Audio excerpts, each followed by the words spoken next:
Hello guys, tara samahan nyo ako mag-harvest ulit tayo ng dragon fruit. Yan, so unahin natin yan dyan sa nakadapa. So meron tayong ano dyan dati na tinumba nung bagyo, tapos ano din kasi inanay na yung puno ng ipil kasi yan. Kaya ayun, bumagsak. So hindi ko siya pinatay, hinayaan ko lang. Kaya ayun, namunga pa rin siya. Nakabunga pa siya ng dalawa dyan ngayon.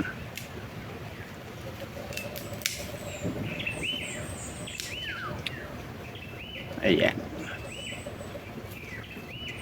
Okay. So nakuha na natin yung dalawa. Lipat naman tayo doon sa isa.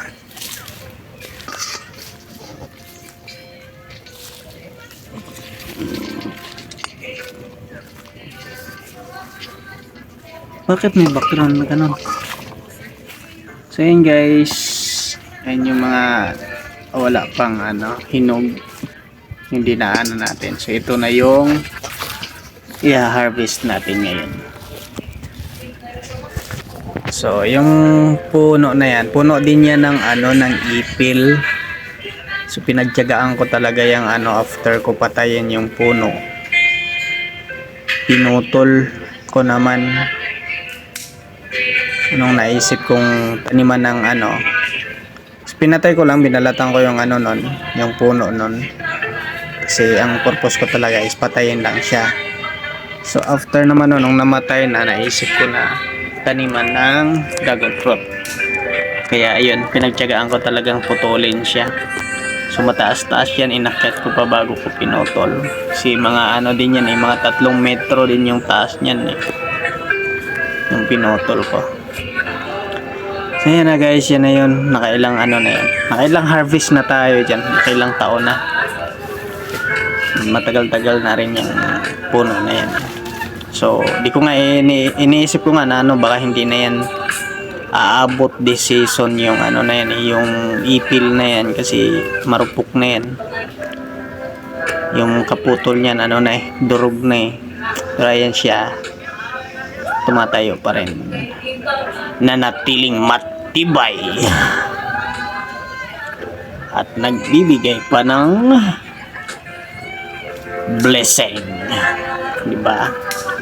So pag masipag ka lang talagang magtanim-tanim guys, ayun yung meron ka talagang aanihin. So yung harvest natin dyan sa punong yan ngayon, 6 lang naman yan. Tama, 6. Pero dyan din yung yung una kong hinarvest nung nakaraang linggo.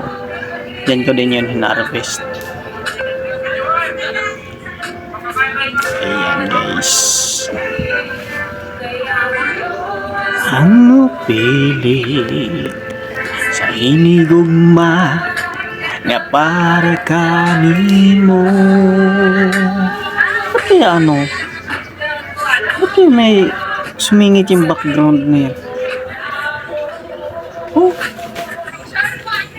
Gayaan na natin yung background na yan. Gabot-buot man siya ang background. Huwag mo na ako nagibutang ng background music. Gabot-buot man siya. So yan na guys, nakuha na natin yung huling hinog. So meron pa natira siya dyan, isa na lang yata, 2. Maliliit pa. Yung isa actually bulaklak pa sa likod. So yan na guys, yan na yung harvest natin for today. So yung niyan, nakarating na kung saan yung iba dyan. Pinalalamog natin. So ayan guys, yung next natin na sana makalahutay yan lahat yung mga bulaklak na yan. Yan naman yung sunod, puhon. So ayan na guys, yan yung harvest natin for today.